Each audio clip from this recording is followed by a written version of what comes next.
तलाल साहब, chief justice ने यह कहा था कि वो रिटायरमेंट से पहले फैसला देंगे और फैसला शॉर्ट एंड स्वीट होगा, तो क्या आपको स्वीट लगा ये फैसला उनका? बिस्मिल्लाहिर्रहमानिर्रहीम। देखिए, चीफ जस्टिस साहब ने आखिरी दिन भी नहीं छोड़ा कि वो एक और मुतनाज़ फैसला और एक ऐसा फैसला जिससे ना सिर्फ उनके अदारे की साख्त को बल्कि उनकी साख्त को तो पहले ही बहुत सारा नुकसान हो चुका है। बाकी रही बात नून लीग की, तो हमें तो कोई फर्क नहीं पड़ता। हमने तो ये नैब कानून जो है ये मुशर्रफ दौर में भी भुगता है और उसके बाद भी भुगता है, और अल्हम्दुलिल्लाह कोई आदमी भी हमारा इस पे कन्विक्ट नहीं हुआ। और जब भी कोई फैसले आए हैं वो बाद में उड़ के रह गए हैं या उड़ा दिए गए हैं सुपीरियर कोर्ट्स ने। और हम तो चाहते हैं कि 50,000 का भी हिसाब होना चाहिए, लेकिन क्या ये भी देख लिया जाए कि पार्लियामेंट के बनाए गए कानून जो हैं वो चंद मुतनाज़े जजेस बैठ के अपनी मर्जी का बेंच बनाकर वो पूरी पार्लियामेंट की तौहीन करें या पार्लियामेंट के कानून बनाए गए कानून को ना माने, तो ये सवाल का भी कोई जवाब देगा।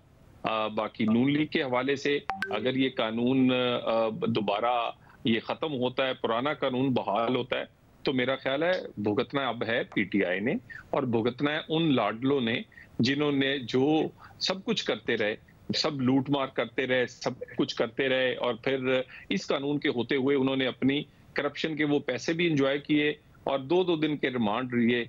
जब 90 दिन का उनका रिमांड होगा और उसी तरह का हिसाब होगा जैसे पहले होता रहा है, तो लग पता जाएगा। हमें कोई फिक्र नहीं है। शोएब शाहीन साहब, कई तरह के तजादात हैं। मुस्लिम लीग नून से भी सवाल बनता है कि पहले तरमीम लाई गई, फिर एक ऑर्डिनेंस के जरिए से उन तरमीम में भी कुछ तब्दीली की गई और कुछ चीज़ों को रिवर्स किया गया, लेकिन तहरीक इंसाफ के हवाले से तो बहुत से तजादात हैं। चूँकि ये केस लेकर अदालत में गए, लेकिन फिर आपकी जमात के ही सरबराह ने इन तरमीम के ज़रिए से भी फ़ायदा हासिल किया अदालतों से, और अब ये फैसला आने पर तहरीक इंसाफ इस बात को अपने मौक़िफ़ की फतह करार दे रही है। बहुत ही बड़ा तजाद है। किस तरह से इसको डिफेंड कर सकेगी तहरीक इंसाफ? देखिए जी, इसमें कोई तजाद नहीं है। जब कोई कानून बन जाता है कि ये उसका ऑप्शन नहीं होता किसी भी पटिशनर का या किसी मुल्जिम का जिसके अंदर उनको प्रोसीड किया जा रहा हो, ये ना उसका ऑप्शन होता है ना किसी कोर्ट का ऑप्शन होता है कि क्या आपने इससे फ़ायदा उठाना है या इसका नुकसान उठाना है।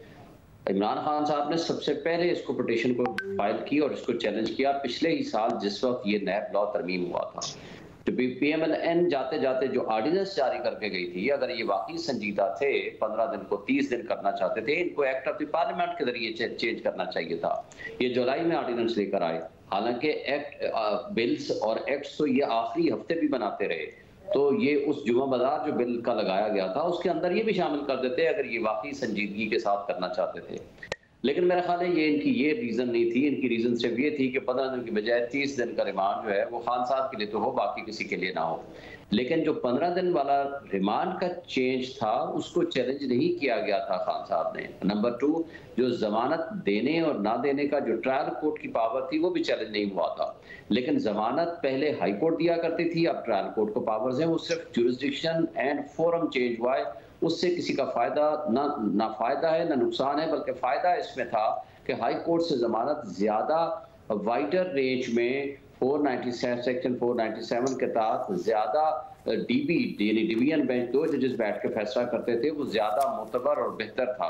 लेकिन जहां तक रिमांड का ताल्लुक है वो एक रीजनेबल बात थी, वो हर पोलिटिकल पार्टी का मुतालबा रहा है और उसको किसी ने चैलेंज भी नहीं किया और कोर्ट ने उसको सेटिस्फाइड भी नहीं किया।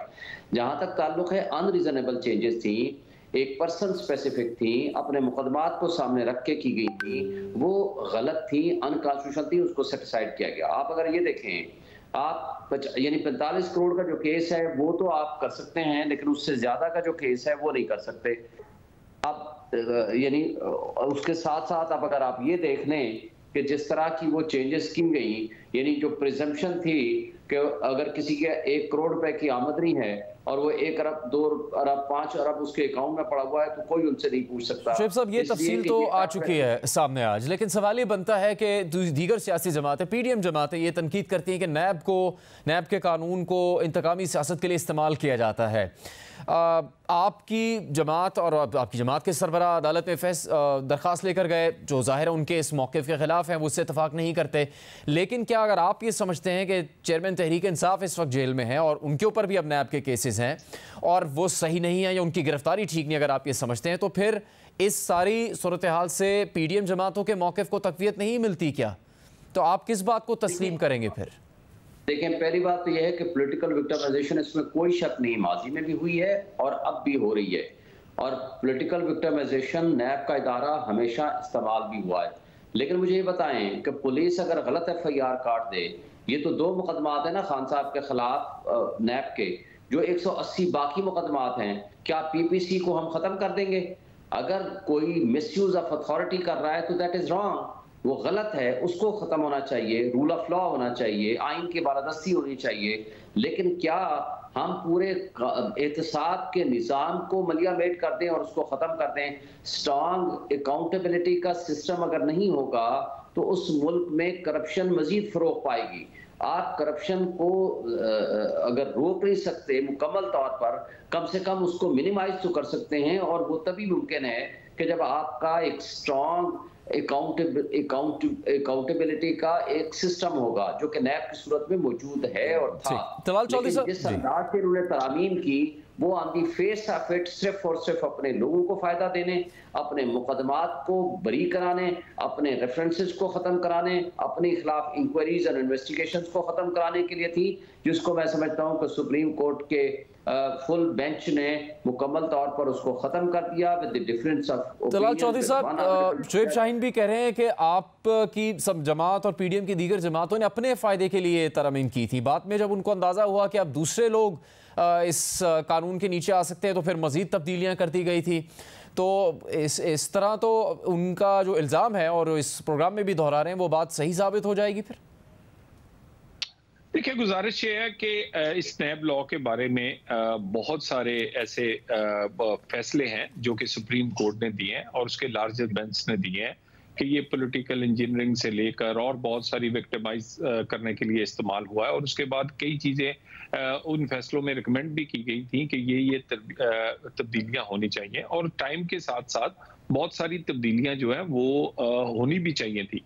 यानी पाकिस्तान में आप सियासतदानों को एक साइड पे रख दें, बहुत बिजनेसमैनों की ये शिकायत है कि उन्हें बिला वजह हरासा किया जाता है, और पाकिस्तान में जो इन्वेस्टमेंट है, जो फॉरेन इन्वेस्टमेंट है, वो इसलिए नहीं कई दफा आती कि यहाँ पर इस तरह के कवानीन है। सो सिर्फ सियासतदानों और के भी ये कोई हमने अपने फायदे के लिए किए, यानी पहले भुगता है मुशर्रफ दौर में, फिर भुगता है उसके जो शागिर्द इमरान खान के दौर में ये नैब भुगती है, तो हमें तो इस पे कोई फायदा नहीं हुआ। हमारे केसेस तो ज्यादातर जो है वो मेरिट पर उसका डिसीजन हुआ है।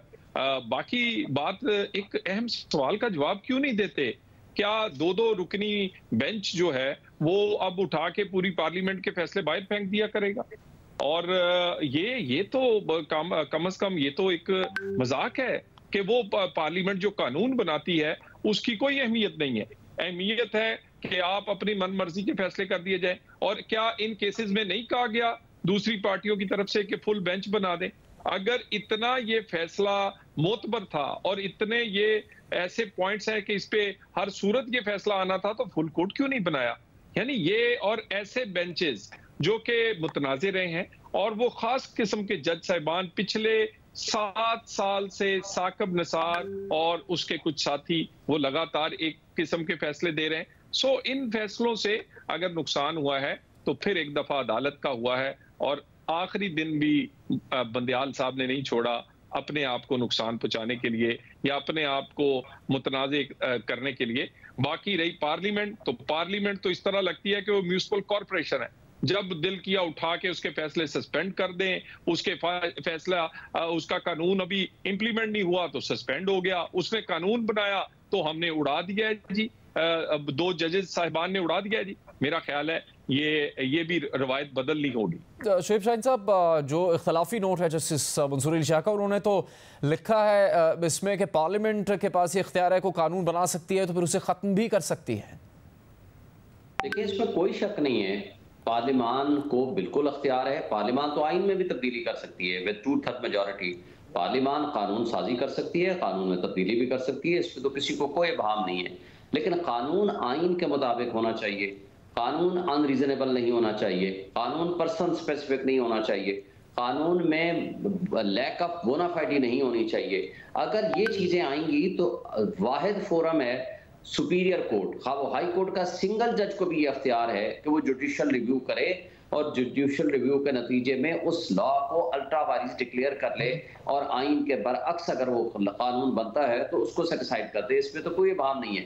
एक बात मेरे भाई ने कही है कि इसके जरिए नुकसान ये है कि इन्वेस्टमेंट नहीं आती। मुझे बताएं पिछले 16 महीने में जितनी मईशत की तबाही हुई है, तो अब तो ये लॉ नहीं था, ये 16-18 महीने तक तो कोई कानून नहीं था, ये वाला जो पुराने वाला कानून है, और आज भी अभी 7 दिन बाद उसका इतलाक होना है प्रैक्टिकली। तो मुझे बताएं आज तक कितनी सरमायाकारी आ गई, कितनी गुर्बत, महंगाई, बेरोजगारी खत्म हो गई या डबल हो गई है। तो बात ये नहीं है, कानून सरमायाकारी वहां आती है, मुल्क वहां तरक्की करते हैं जहां रूल ऑफ लॉ हुआ करता है, जहां इदारे मिसयूज नहीं होते, जहां तलाल चौधरी साहब क्या कहेंगे आप इन 16 महीनों में फिर क्यों नहीं आई वो सरमायाकारी सारी? और दूसरा ये कि एक तरफ ये सुप्रीम कोर्ट का फैसला है और सियासी महाज पर भी मुश्किलात बढ़ रही हैं, चूंकि बिलावल भुट्टो जरदारी मुसलसल बयानात दे रहे हैं, नाम लिए बगैर। मुस्लिम लीग नून को तनकीद का निशाना बनाया जा रहा है। उन्होंने तो यहाँ तक कहा है कि मुस्लिम लीग नून जब मुश्किल में होती है, बुरा वक्त होता है तो पैर पकड़ते हैं, और जब बुरा वक्त ख़त्म हो जाता है तो फिर गले पड़ते हैं। तो आपकी इत्तेहादियों के इख्तलाफात बढ़ते जा रहे हैं, क्या सूरत हाल होगी? आगे इंतखाबात भी आने। देखिए, बिलावल साहब ने किसी का नाम नहीं लिया और मैं तो इसका जवाब देना मुनासिब नहीं समझता, क्योंकि मेरा नहीं ख्याल कि ये इशारा उन्होंने कोई नून लीग की तरफ किया, ये यकीनन किसी और की तरफ किया होगा, क्योंकि हमारा तो ऐसा दौर नहीं गुजरा। और दूसरी बात, मैं बिलावल साहब से ये गुजारिश करूंगा कि वो नॉन इश्यूज को इश्यूज ना बनाएं, वो इशू पे बात करें। इस वक्त पाकिस्तान का इशू पाकिस्तान इकोनॉमी है, पाकिस्तान की गरीब की रोटी है। क्या उनके पास उसका कोई हल है, या उसका हल सिर्फ नवाज शरीफ के पास है?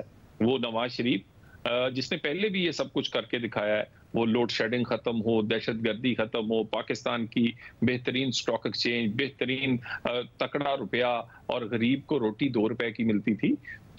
तो हमारे पास तो उसका हल है, और हम आने वाले इंतखाबात में नवाज शरीफ उसका एक दफा और हल देंगे और इंशाल्लाह ताला इन मसाइल का हल करेंगे। अगला इलेक्शन इश्यूज पर होना चाहिए, और पाकिस्तान का इशू गरीब की रोटी और पाकिस्तान की इकोनॉमी है।